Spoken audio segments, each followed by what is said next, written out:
A storm rages over the Pyrenees as a convoy of black cars winds its way to a forgotten chateau. Inside, beneath flickering candlelight, a group of men and women in simple linen robes chant in a language lost to history. They kneel, hands intertwined, performing a ritual the world believes vanished with the flames of Montségur. But this is no historical reenactment. These are the living descendants of the Cathars. And tonight, they're proving that the Church's most dangerous heresy never truly died. For centuries, the official story has been that the Cathars were wiped out, their faith erased by sword and fire. But what if that's exactly what the victors wanted us to believe? The truth, buried beneath layers of Vatican secrecy and centuries of silence, is far stranger. As the Crusaders marched and the Inquisition hunted, the Cathars didn't simply vanish. They scattered, embedding their forbidden knowledge and bloodlines into the very heart of Europe's nobility and secret societies. Their survival wasn't a matter of chance. It was a calculated escape, a spiritual resistance movement that outlived the flames. Genealogists and historians have uncovered tantalizing evidence. Noble families in southern France, northern Spain, and even Scotland bear genetic markers that trace back to the medieval Cathar strongholds. The Sinclair family, famed for constructing the enigmatic Rosslyn Chapel, can point to Cathar refugees in their family tree. The Merovingian dynasty, so often linked to secret societies and occult conspiracies, shows documented ties to Cathar survivors who slipped across the mountains as the fires of persecution raged. These aren't just legends. They're supported by DNA, family records, and the symbols that appear in their ancestral homes. But blood alone didn't keep the Cathar spirit alive. The real secret was in their rituals, the Consolamentum, a spiritual baptism by the laying on of hands, promising liberation from the cycle of reincarnation and the material world's prison. The Church called it heresy. The Cathars called it the only path to salvation. When the last strongholds fell, the surviving perfecti took these rites underground. Over centuries, the Consolamentum and other Cathar practices began to surface in the initiation ceremonies of Europe's most secretive orders. Freemasons, Rosicrucians, and even the Knights Templar who once sheltered Cathar refugees incorporated elements of these ancient rituals into their own traditions. The act of spiritual raising in Masonic lodges, the reverence for sacred geometry, the transmission of spiritual energy through touch all echo the forbidden rites of the Cathars. In the modern era, investigators have documented secret gatherings in remote chateaux and mountain retreats across southern France. These aren't historical societies or curious academics.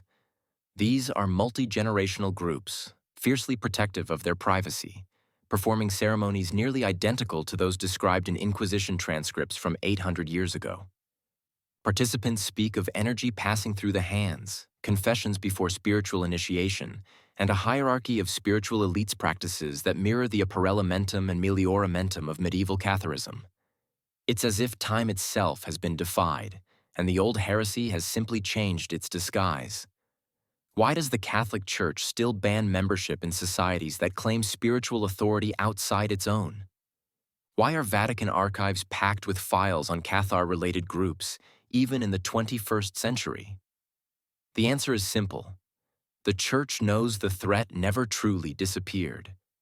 The Cathar heresy, with its radical message of inner divinity and rejection of material power, is alive and well woven into the fabric of Western esotericism, secret societies, and, perhaps, the very corridors of political influence. Symbols tell the story for those who know where to look. The same sacred geometry that adorned Cathar churches in Languedoc appears in the blueprints of Masonic temples from London to Washington, D.C. The mathematical codes carved into hidden Cathar sanctuaries are found in the rituals and regalia of modern occult lodges.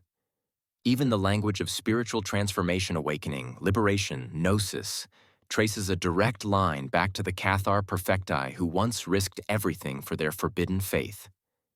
Recent advances in DNA analysis have added a chilling new layer to the mystery. Certain aristocratic bloodlines show genetic signatures that match populations from medieval Languedoc, precisely where Catharism flourished before the Crusades. These families have not only preserved their influence, they've carried the biological legacy of the world's most dangerous heretics, passing down both genes and hidden knowledge through carefully arranged marriages and secret initiations. Intelligence agencies in Europe have even documented clandestine meetings where participants, often from old noble families, perform rituals involving spiritual energy transmission and confession before initiation. These aren't theatrical performances. They're the living continuation of ceremonies described in medieval Inquisition records. The chain of spiritual rebellion remains unbroken, and the Church's centuries-old nightmare is alive in the shadows. So, did the Cathars survive?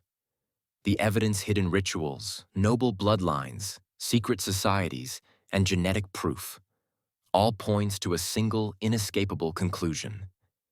The heresy that once threatened to upend Christendom didn't die. It adapted, infiltrated, and thrived where no one dared to look. The real question isn't whether the Cathars survived, but how much power their descendants wield today. Are the world's most secretive societies the true heirs of the Cathar legacy?